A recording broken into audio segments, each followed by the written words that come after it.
"Don't you dare show your face. You're no longer family," my mom texted me on Thanksgiving morning.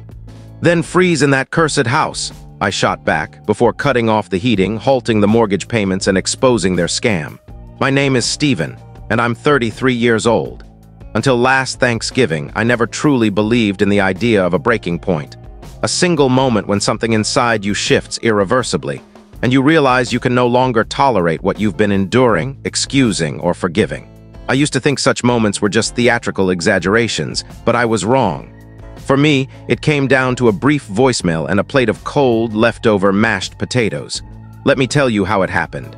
I've been the financial backbone of my family since landing my first real job after college.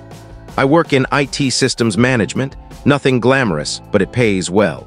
While others my age were saving for their own homes or dreaming of vacations, I was bailing out my parents' credit card debt, co-signing their mortgage refinance, and quietly covering their overdue utility bills. They didn't ask me to at first. I did it because I cared. My dad lost his job during the 2008 economic crash and never quite bounced back. My mom picked up extra shifts at a preschool since my younger sister, Sandra, was still in school. They were struggling, so I stepped up. But over time, what began as help morphed into an obligation. No more gratitude, no promises to repay. It became an unspoken rule that I'd handle everything, and if I ever asked for anything in return, I was made to feel like I'd crossed a line.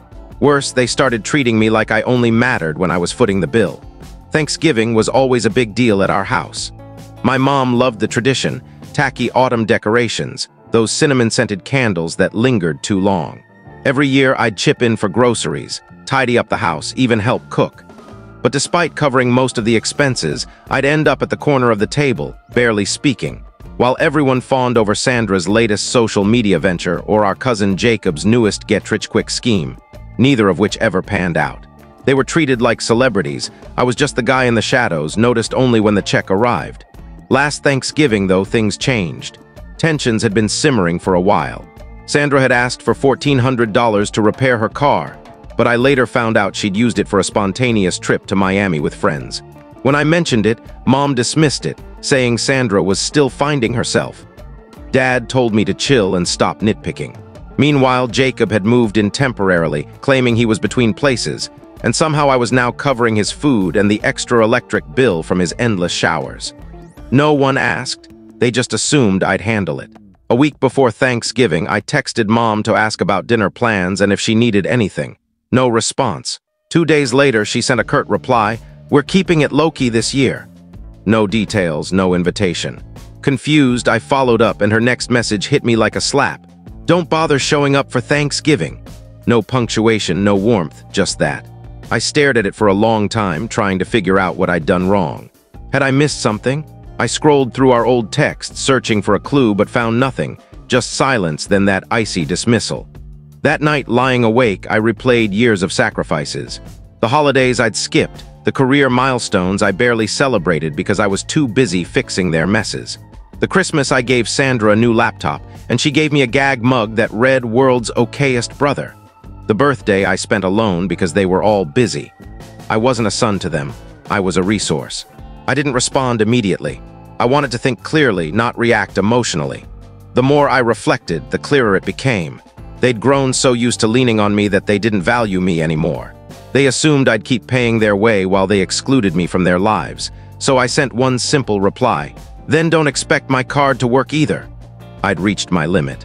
Over the years, I'd set up automatic payments for nearly everything. The mortgage, utilities, their grocery deliveries, even their streaming subscriptions. Thanksgiving was a family tradition for them. For me, it was just another set of charges hitting my account.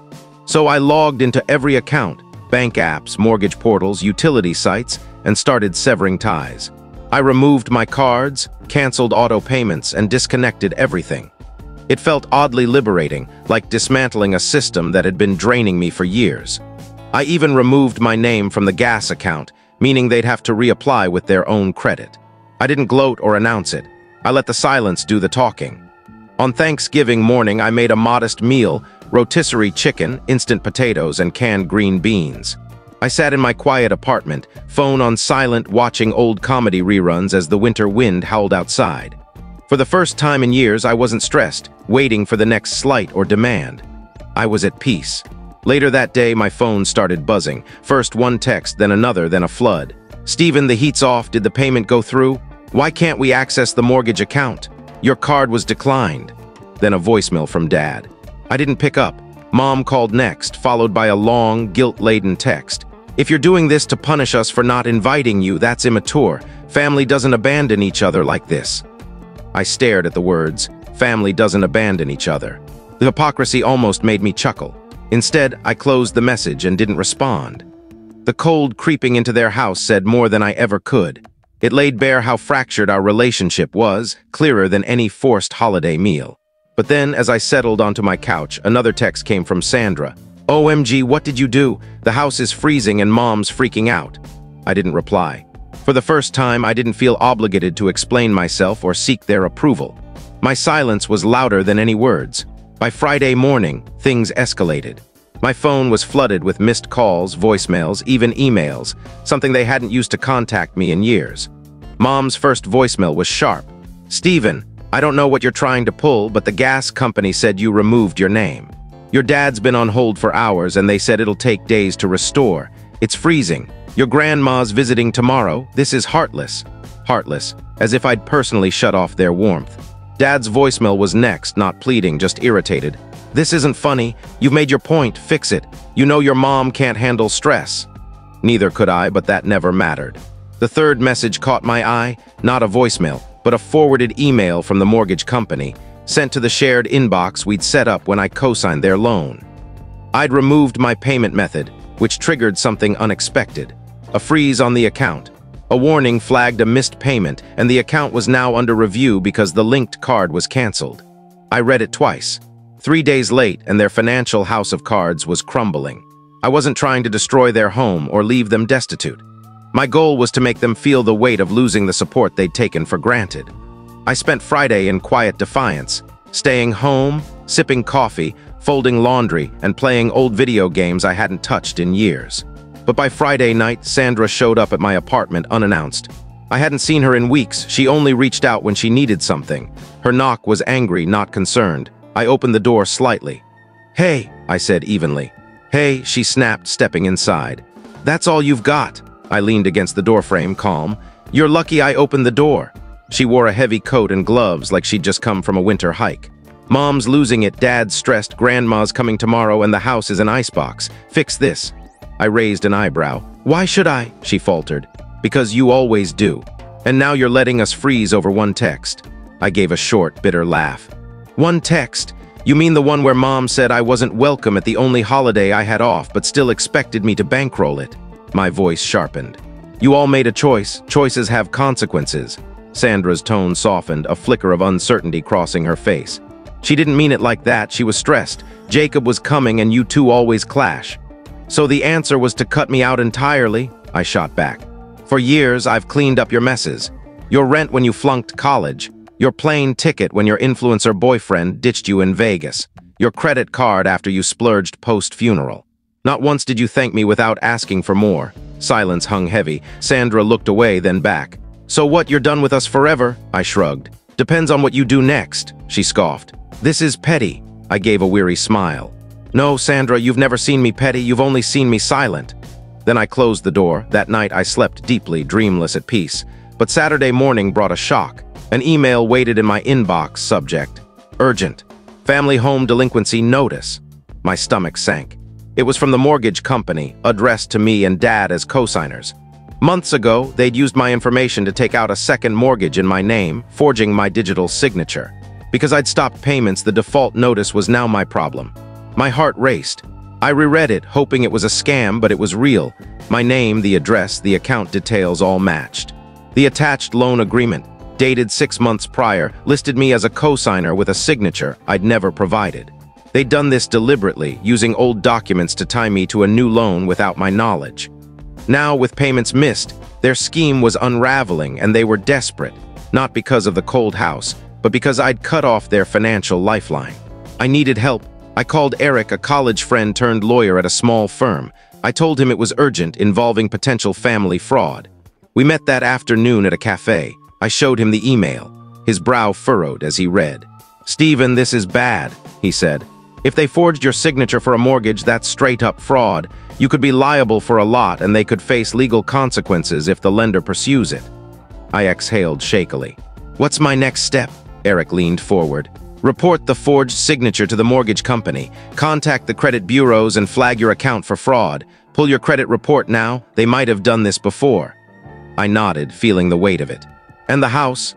If your name's tied to it and they stop paying, the lender will come after you. But if we prove you didn't sign, we can try to detach you. It'll be messy, though. He paused. Stop thinking like their son. Think like someone caught in a legal mess. This isn't just bad behavior, it's criminal. His words hit hard. I'd spent years excusing their actions, but this was undeniable. Back home, I pulled my credit report. It was worse than I feared. 3 accounts opened in my name in 2 years. The second mortgage, a $6,000 store card for appliances, and a $10,000 personal loan for family debts. Someone, likely Dad, had even tried logging into the mortgage account 2 days earlier, right after I'd cut off payments. They'd tried to sneak back in, no heads up, no apology. I sat stunned, anger rising. This wasn't just betrayal, it was calculated, documented, time-stamped. I created a folder on my laptop. Family fraud case. I gathered everything, texts, voicemails, billing records, the loan agreement. Then I called the mortgage company, filed a fraud complaint, and emailed Eric the documents. I locked my credit with all 3 bureaus. In the family group chat, I sent one message. Effective immediately, I'm reviewing all financial activity tied to my name or signature. If you've used my info without consent, it will be reported. You have until Monday to come clean. After that, it's out of my hands. I muted the chat and waited. The response? Silence. The chat, usually buzzing with Sandra's snark or Mom's demands, was dead quiet. Saturday, I completed the fraud paperwork with the mortgage company. The agent was sympathetic but surprised. Family fraud is rare. I nearly laughed. Yeah, tell me about it. Sunday, I met Eric again. We filed formal complaints for all 3 incidents, and I signed identity theft forms authorizing him to represent me if it went to court. By Monday, the process was in motion. Then the floodgates opened. Mom emailed subject, "Please stop this." No greeting, just a wall of guilt. "I didn't know you were so hurt. Why didn't you say something? We didn't mean to exclude you."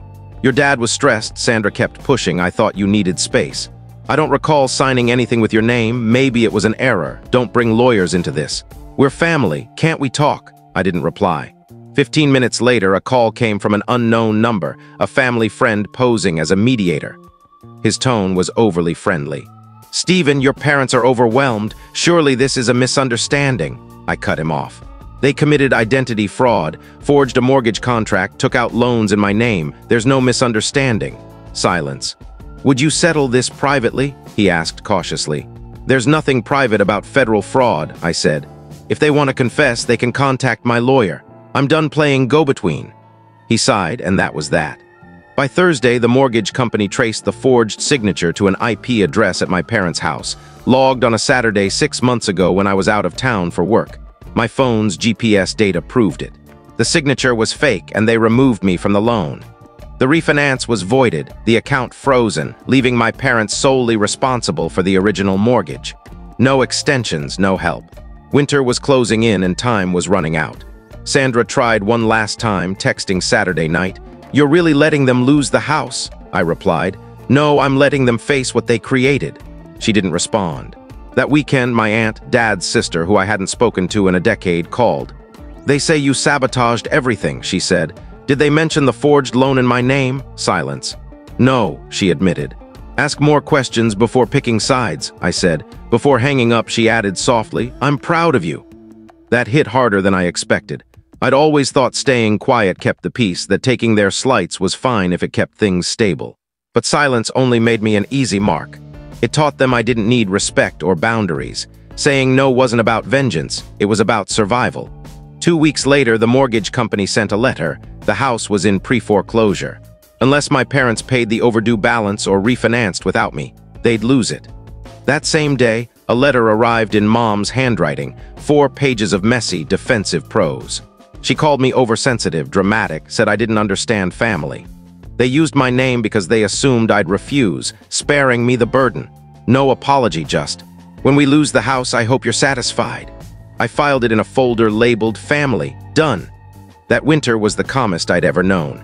No forced smiles at tense dinners, no biting my tongue over dry ham, no being the invisible bank. Just me, my apartment, and a piece I didn't know I could claim. By January, the house was listed for sale.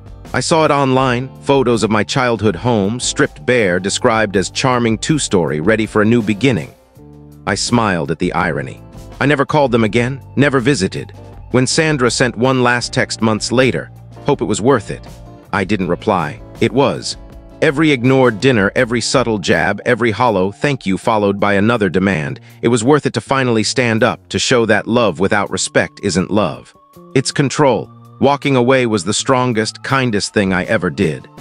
So, what are your thoughts on this story? Do you agree with what happened, or do you see it differently?